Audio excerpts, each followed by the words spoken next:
سب لوگوں تک یہ پیغام پہنچے گا کہ کسی جاہل، کسی ناواقف کو کسی مسجد یا مدرسے کا متولی یا وقف کا متولی اور ٹرسٹی بننے کا حق نہیں ہے۔ وہ ٹرسٹی اور متولی بنے گا تو مسجد اور مدرسے کی ناقدری کرے گا، علماء کی ناقدری کرے گا، اس سے دین کا بھی نقصان ہوگا، مسجد اور مدرسے کا بھی نقصان ہوگا اور مسلمانوں کا بھی نقصان ہوگا۔ آئیے دیکھتے ہیں کیا کہا مفتی محمود صاحب باڈولی نے اس ویڈیو میں۔ ضرور آخر تک پوری سنیں اور اتنا شیئر کرے، اتنا شیئر کرے، اتنا شیئر کرے کہ ہر گاؤں کے مسجد کے متولیوں، مدرسے کے ٹرسٹیوں تک کے یہ ویڈیو پہنچ جائے، ہمارا یہ پیغام پہنچ جائے۔ لے کر بھی ایسے متولیوں کو ہٹوا دے رہے ہیں جو پیسے کھا جاتے ہو، وقف کی پراپرٹیوں کو ضائع کرتے ہو، برباد کرتے ہو۔ ایسوں کو کوئی حق نہیں پہنچتا کہ وہ متولی بن کر کے صرف عہدوں پر جمے رہے۔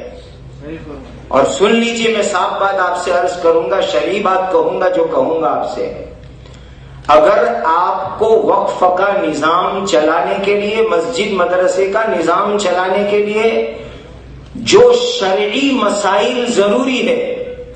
اور جو اس وقت کے گورنمنٹ کے قانون ہے وقف کے،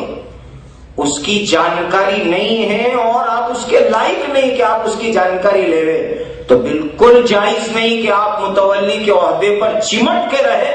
رات ہونے سے پہلے، سورج ڈوبنے سے پہلے استعفا دے دے اور الگ ہو جائے ہو۔ کسی حال میں ان کو لیاقت نہیں کہ اس منصب پر چمٹ کر کے بیٹھے رہے،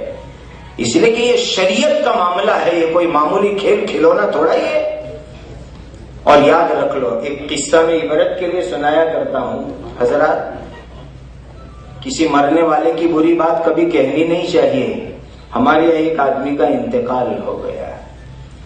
اللہ ہم سب کو بری موت سے حفاظت میں رکھے۔ انتقال کے بعد اس کے پورے بدن کے اوپر کالا پن آ گیا ہے،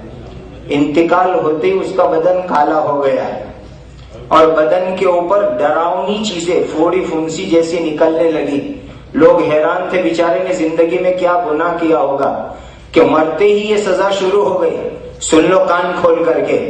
اس کے بڑے بیٹے کو پوچھا گیا کہ آپ کے ابا جان سے ایسا کون سا گناہ ہوا تھا؟ تو اس کے بیٹے نے کہا کہ میرے ابا جان کا ایک گناہ ایسا ہے جس کے بارے میں مجھے یقین ہے کہ اس کی وجہ سے مرتے ہی میرے باپ کو عبرتناک سزا ہوئی ہے،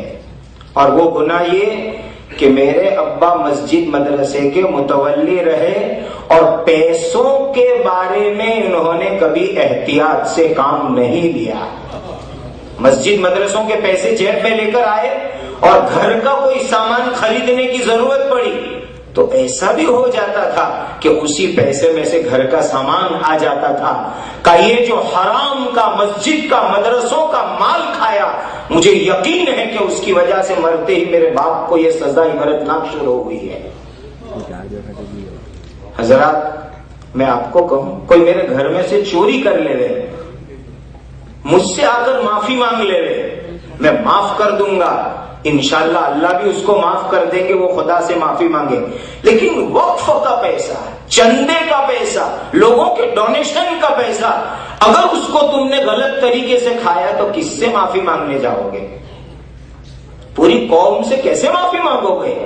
اس کی معافی کی کیا شکل ہوگی؟ اسی لیے وقف کی پراپرٹی، وقف کا چندہ اور اس کی انکم کو ضائع اور برباد کرنے سے اپنے آپ کو بچاؤ، ورنہ دنیا میں رسوائی ہے، آخرت میں خطرناک سزا ہے۔ اور میں آپ سے آگے کہوں کہ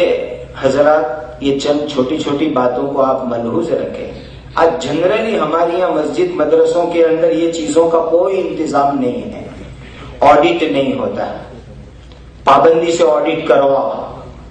ٹرسٹوں کے ٹرسٹ ڈیڈ سلامت نہیں ہے، اس کو سامنے رکھو، اور جمعہ کو پیٹی کھولو، جمعہ کے بعد تو 2 آدمی کی حاضری میں کھولو تاکہ کسی کو شک نہ ہوئے کہ متولی صاحب، ایک جگہ کے بارے میں سنا یہی سورت شہر میں کہ جمعہ کا غلہ جیسے ہی آیا، متولی صاحب نے اس میں سے پیسے لے کر مسجد کے خادم صاحب کو کہا کہ مجھے بھوک بہت لگی ہے، اور اب تک جو پراپرٹیاں ہماری رجسٹر نہیں ہے ان کو جلدی جلدی رجسٹر کرواؤ، یہ بھی بہت بڑی ذمہ داری ہے۔ اور یہ بھاڑا وغیرہ کے معاملے میں آپ سے کیا کہوں، ابھی آپ سن رہے تھے، آج کتنے مدرسے مسجد ایسی ہے کہ اس کے کھیت لوگوں نے گھڑوت پر لیے ہیں، کھیڑنے کے لیے لیے ہیں، کھیتی کے لیے لیے ہیں، برسہاں برس کی گھڑوت مسجد مدرسے نے جمع نہیں کروائی، اور وہ یوں سمجھتا ہے کہ میں نمازی ہوں، میری نماز مجھے جنت میں لے جائے گی، قسم خدائے پاک کی مسجد کی گھڑوت ادا نہ کرے اور پھر وہ نمازی بن کے رہے گا، اللہ کی مغفرت نہیں ہوگی، اس کی خدا اس کی مغفرت نہیں کریں گے۔ اللہ تعالی ہم سب کو اپنی ذمہ داریوں کا احساس عطا فرمائے۔